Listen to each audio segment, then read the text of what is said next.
समागते दण्डनाले कृतान्ते वाक्काव्यमेवं मधुरं सुभक्त्या गोविन्द दामोदर माधवे।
तत्रारभ्यनन्दस्य व्रजः सर्वसमृद्धिमान्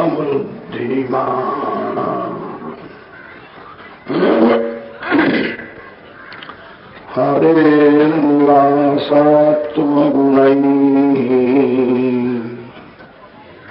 रमाक्रीडम् अभून्नृपो।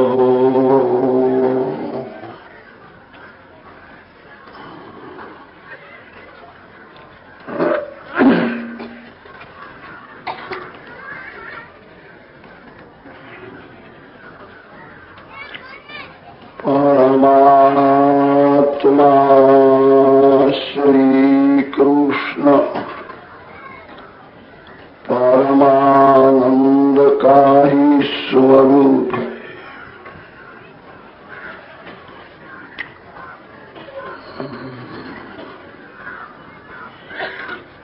श्री कृष्ण के श्रीअंग में केवल आनंद ही आनंद है।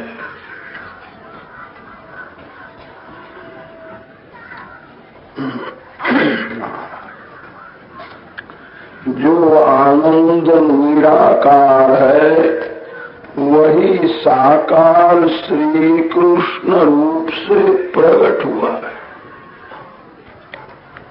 निराकार की कोई पूजा नहीं कर सकता।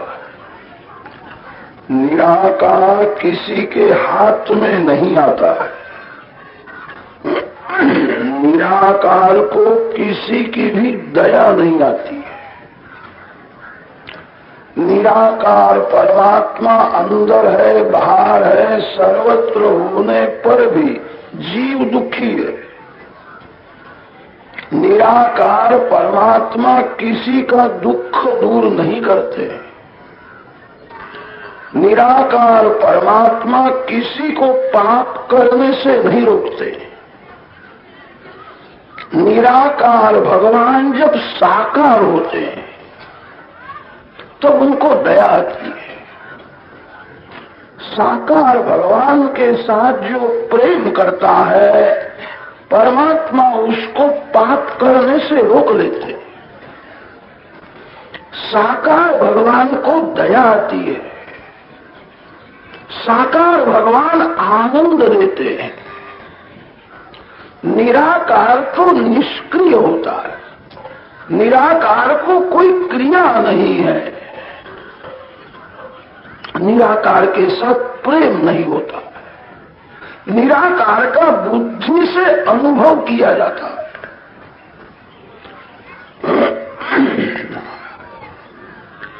श्री कृष्ण के श्रीअंग में केवल आनंद ही भरा हुआ है।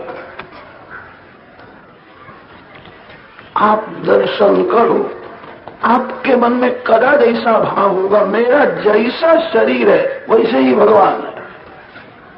मानव के शरीर में और भगवान के स्वरूप में बहुत अंतर है।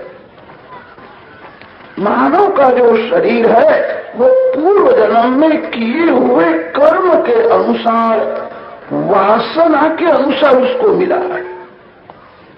भगवान का जो स्वरूप है, भगवान भक्तों को आनंद देने के लिए स्व इच्छा से प्रकट होते हैं। निज इच्छा निर्मित तनु माया गुण गोपाल। भगवान स्व इच्छा से प्रकट होते हैं। भक्तों की इच्छा से भगवान प्रकट होते हैं। मानव का जन्म कर्म और वासना के अनुसार होता है। मानव के शरीर में मलमूत्र है, रुधिर है, हड्डी है। भगवान के श्रीअंग में मलमूत्र नहीं है, रुधिर नहीं है, हड्डी नहीं है। भगवान का श्रीअंग केवल आनंदमय है। भगवान के नख का किसी को दर्शन हो तो भी आनंद मिले। भगवान का श्रीअंग केवल आनंद से ही भरा है। भगवान के आंख में आनंद, भगवान के केश में आनंद। शक्कर से बना हुआ जो खिलौना है उसमें शक्कर ही है। आकार कैसा भी दिखता हो, शक्कर के खिलौने में शक्कर के बिना दूसरा कुछ भी नहीं। भगवान के श्रीअंग में केवल आनंद भरा। अलौकिक सिद्धांत समझाने के लिए अलौकिक कोई दृष्टांत मिलता नहीं है। लौकिक सिद्धांत, अलौकिक दृष्टांत से संत अलौकिक सिद्धांत समझाते हैं। व्यास महर्षि का ब्रह्म सूत्र है, आनंदमयोऽभ्यासात्। आनंदमय आनंद प्रचुर प्राचुर्यार्थे मयट। बहुत से ऋषियों ने ऐसा माना है भगवान में आनंद है। जो ऋषि ऐसा मानते हैं भगवान में आनंद है, उनके सिद्धांत में आनंद और ईश्वर दो तत्व हो जाते हैं। व्यास नारायण का सिद्धांत है आनंद ही ईश्वर। आनंद, ईश्वर, ब्रह्म, भगवान श्री कृष्ण एक ही तत्व के नाम अनेक। आपको संसार में सुख मिलेगा, आनंद नहीं मिलेगा। सुख के पीछे दुख खड़ा ही है। संसार में ऐसा कोई सुख नहीं है जो भोगने के बाद दुख आता न हो। सुख और दुख दोनों साथ में ही रहते हैं। जीवात्मा को सुख की भूख नहीं है, आनंद की भूख है। आनंद उसको कहते हैं जिसका अनुभव करने के बाद दुख नहीं आता है। जहाँ सुख है वहाँ दुख है, जहाँ दुख है वहाँ सुख है, जहाँ सुख नहीं है, जहाँ दुख नहीं है वहाँ आनंद है। संसार सुख दुख से भरा हुआ है। जहाँ संसार नहीं है वहाँ आनंद है। आनंद जगत में नहीं है, जगत को जो भूल जाता है। जब तक मानव को देह का स्मरण है, देह भान है तब तब दुख है। जिसको याद आता है मैं पुरुष हूं, मैं स्त्री हूं, उसके पीछे दुख है। जिसको देह का भान है उसको काम त्रास देने के लिए जाता है। भगवान की भक्ति ऐसी करो आपको कभी याद आवे नहीं कि मैं पुरुष हूं कि स्त्री हूं। देह से जो अलग होता है, देह का संबंध जब छूटता है तब जीव का परमात्मा के साथ संबंध होता है। भगवान आपको आनंद देंगे, संसार में सुख मिलेगा, दुख भोगना नहीं पड़ेगा। संसार में सभी को दुख भोगना पड़ता है, राजा होवे के रंग को होवे। जो संसार में आया है वो दुख भोगने के लिए ही आया। कोई जीव ऐसा नहीं है जो केवल पुण्य लेकर के आया हो। पुण्य और पाप दो लेकर के जीव जगत में आता है। पुण्य का फल है सुख और पाप का फल है दुख। इच्छा होवे कि न होवे दुख भोगना ही पड़ता है। राजा को भी दुख है, रंग को भी दुख है। श्रीमान लोग सुख तो भोगते हैं, उनका मन अशांत रहता है। बहुत से श्रीमान लोग मिलते हैं, वो कहते हैं महाराज मन शांत नहीं है, मन बहुत चंचल है कि भगवान की आपके ऊपर बहुत कृपा है, 2 बंगले हैं, 2 गाड़ी है, बहुत सुख है, काहे को उधर जलाते हो? आपके ऊपर बहुत कृपा है, आप बहुत सुखी हो। कि महाराज आपको ऐसा लगता है मैं सुखी हूं, मैं अंदर से बहुत दुखी हूं। सुख भोगने से दुख का अंत नहीं आता। संबंधी लोग अच्छे नहीं मिले, मेरी कन्या को बहुत प्रयास है, ऐसा कुछ हो जाए, इनका कुछ हो जाए तो फिर मैं सुखी हो जाऊं। श्रीमान को सुख मिलता है, दुख का अंत नहीं है। दुख का अंत परमात्मा का जिसको अनुभव होता है। सभी को जन्म और मरण का दुख भोगना ही पड़ता है। मरण के समय में अति दुख होता है। जन्म महादुख है, शास्त्रों में ऐसा लिखा है। मां को जो दुख होता है उससे 1000 गुना दुख जो जीव मां के पेट में से बाहर आता है उसको 1000 गुना दुख होता है। जन्म का महादुख है, सभी को भोगना पड़ता है। मरण महादुख है। शास्त्रों में वर्णन आया है 1000 बिच्छू एक समय में काटते हैं, तब जैसा दुख होता है वैसा दुख शरीर छोड़ने के समय में जीव को होता है। एक बिच्छू काटता है तो कैसी वेदना होती है सभी लोग जानते हैं। 1000 बिच्छू एक समय में दंश करे, मरण महादुख है। संसार में संयोग वियोग का महान दुख है। जिसके संयोग में आपको सुख मिलता है उसका वियोग होने वाला है। पति पत्नी के मिलन में सुख है, ठीक है, जब वियोग होगा तब दुख भी होने वाला है। संयोग में जितना सुख है वियोग में ज्यादा दुख है। जीव का जगत के साथ संयोग सच्चा नहीं है, जीव का ईश्वर के साथ ही संयोग सच्चा है। जीव जब भगवान को मिलता है तब कभी भगवान का वियोग नहीं होता। जीव है बिंदु और भगवान है सिंधु। बिंदु सिंधु में मिल जावे तो सिंधु भी बिंदु को अलग नहीं कर सकता। एक ब्राह्मण ने ऐसा सुना था, समुद्र में से लक्ष्मी जी बाहर आई है, समुद्र देव की पूजा करने से बहुत संपत्ति मिलती है। ब्राह्मण ने समुद्र देव की पूजा करने का नियम लिया। घर से लोटा भर करके जल ले जाता है, समुद्र देव को अर्पण करता है, पुष्प अर्पण करता है, फल अर्पण करता है, साष्टांग प्रणाम करता है। बहुत दिन समुद्र देव की पूजा की। एक बार समुद्र देव प्रसन्न हो गए और समुद्र देव ने ब्राह्मण को कहा, तेरी पूजा से मैं प्रसन्न हूं, तेरे को जो मांगना हो सो मांग ले। तो ब्राह्मण ने मांगा है, मेरे घर से लोटा भर करके जल में जो ले आया, मेरे घर का जल जो मैंने आपको अर्पण किया है वही जल आप में से निकाल करके मेरे को दे दो। समुद्रदेव ने कहा, ये तो अशक्य है, तुम्हारे घर का जल जो तुमने मेरे को अर्पण किया वो मेरे में मिल गया है। मेरा जल तू 2-4 घड़े ले जा। ब्राह्मण ने कहा आपका जल मेरे को नहीं चाहिए, मेरे घर से लोटा भर करके जल में जो लाया था, मेरे घर का जो जल आपको मैंने अर्पण किया है, वही जल आप में से निकाल करके मेरे को दे दो।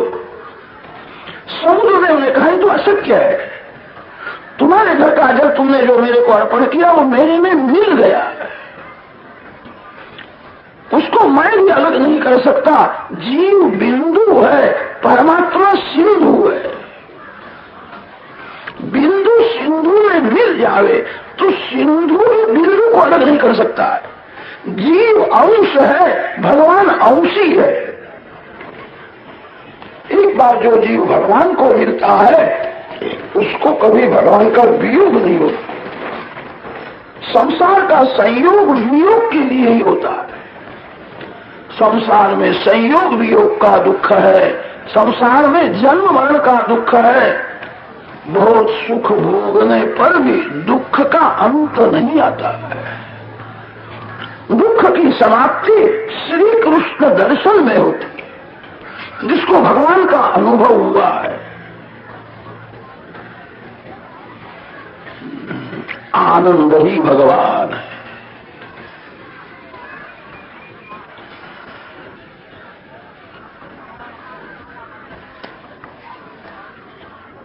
नंद शब्द का अर्थ होता है जो सभी को आनंद देता है, उसको नंद कहते हैं।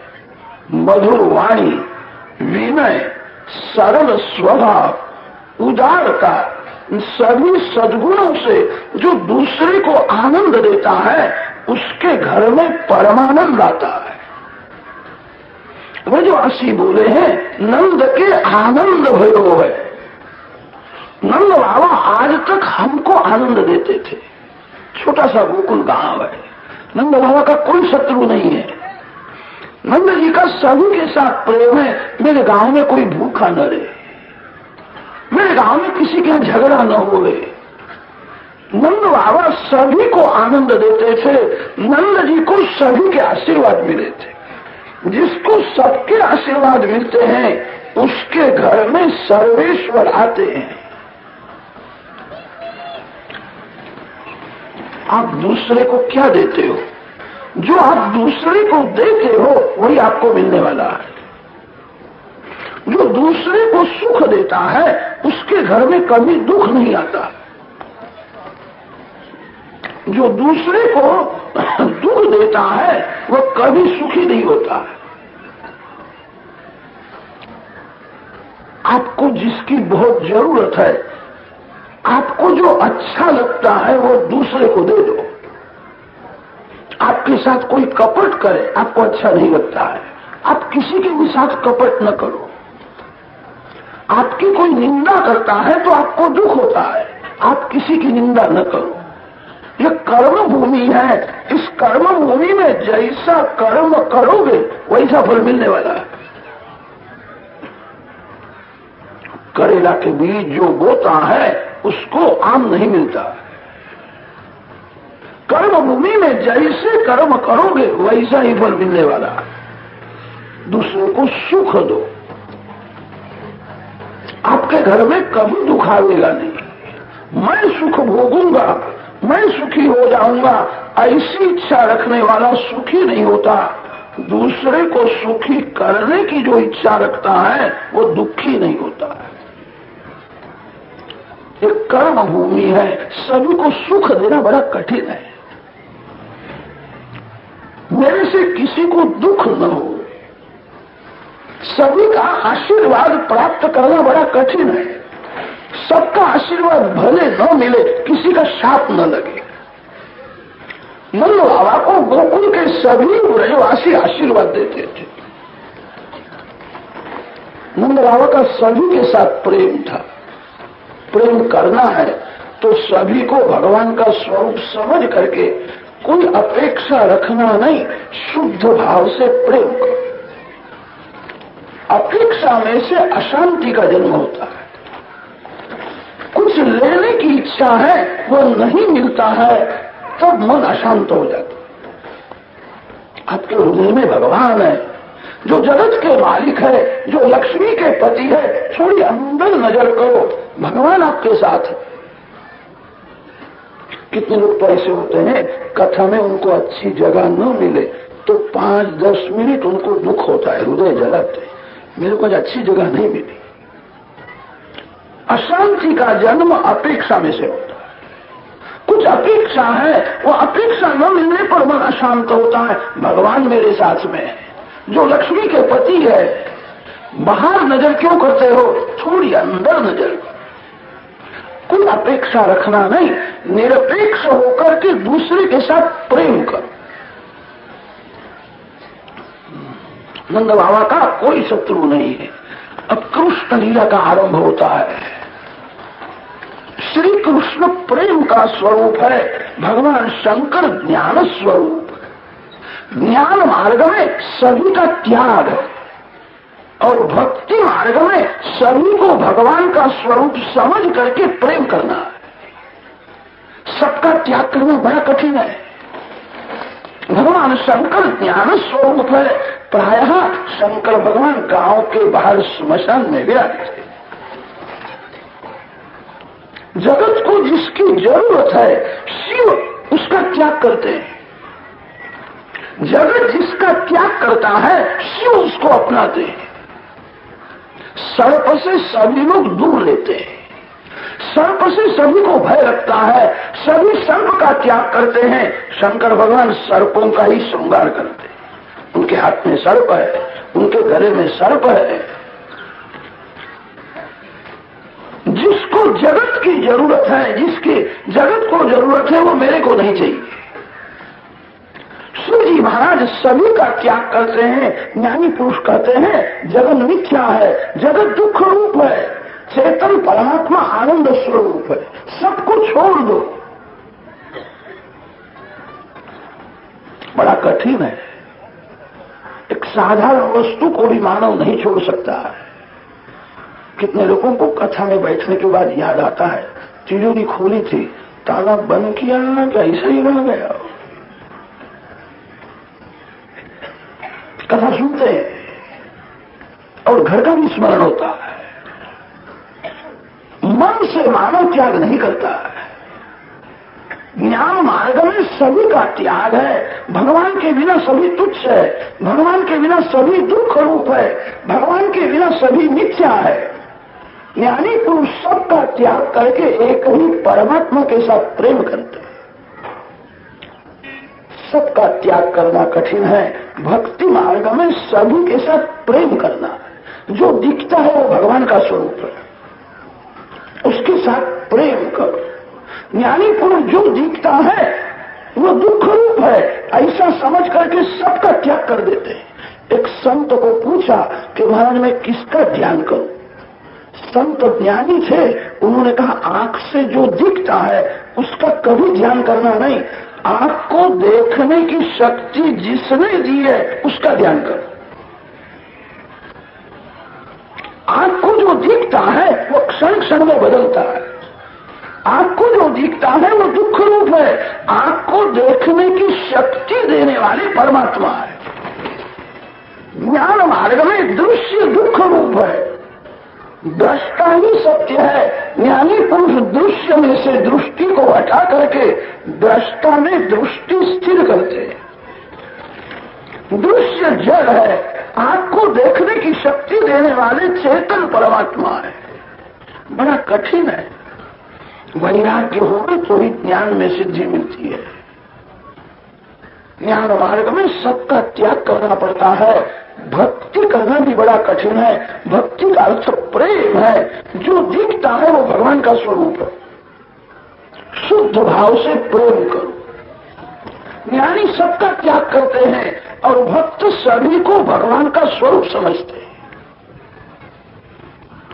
भगवान के लिए फल काटते हैं, भगवान को अर्पण करना है।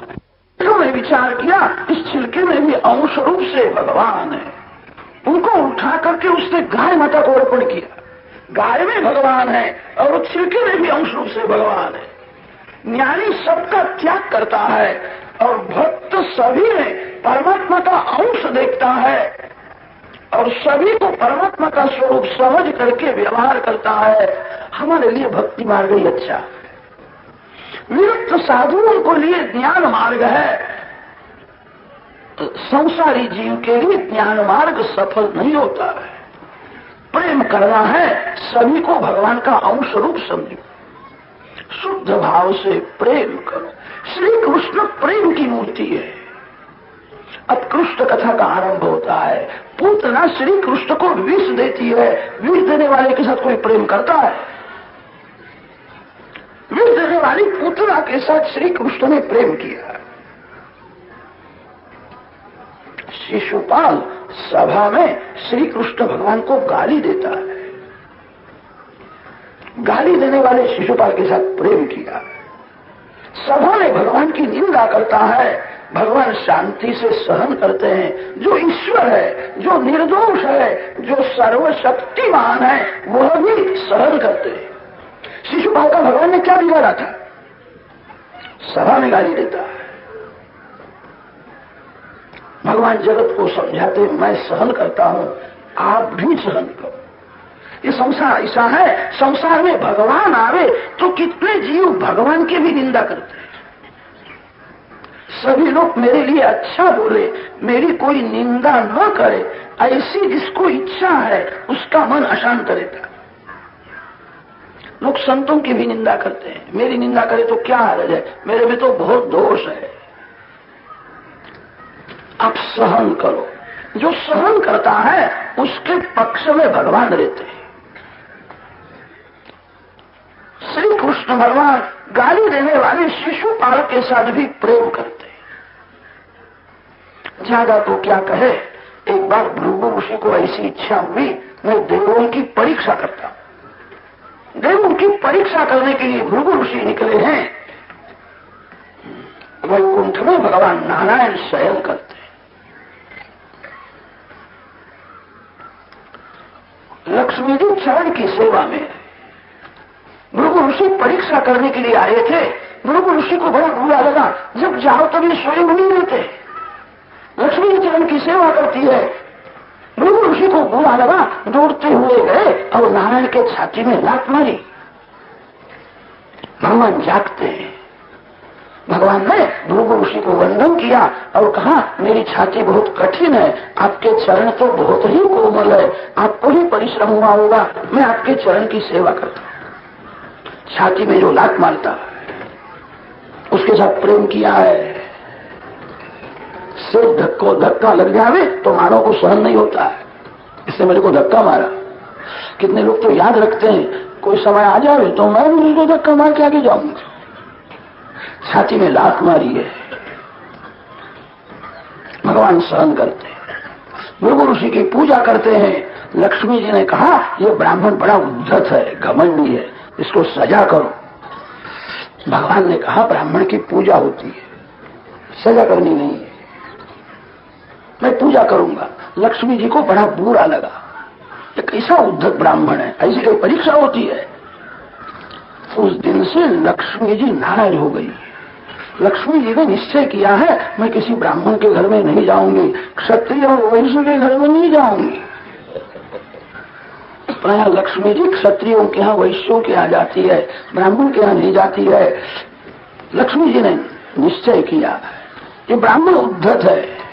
दक्षिण भारत में कोल्हापुर है। कोल्हापुर में माता महालक्ष्मी का सिद्ध पीठ है। कोल्हापुर में अकेली माता महालक्ष्मी जी विराजमान है, नारायण साथ में नहीं है। वहां के संत लोग ऐसा वर्णन करते हैं, भृगु ऋषि ने छाती में लात मारी तो लक्ष्मी जी को क्रोध आया और लक्ष्मी जी वैकुंठ धाम छोड़ करके यहाँ आई है। ब्राह्मण के ऊपर क्रोध किया है। एक ब्राह्मण ने मेरे मालिक के छाती में लात मारी। कोल्हापुर में माता महालक्ष्मी का जो स्वरूप है, सौम्य और शांत स्वरूप नहीं है, उग्र स्वरूप है। क्रोध में मां आई है। मां को क्रोध आया है, एक ब्राह्मण ने मेरे भगवान के छाती में लात मारी। लक्ष्मी जी ब्राह्मणों की भले उपेक्षा करे, नारायण ब्राह्मणों के साथ प्रेम करते हैं।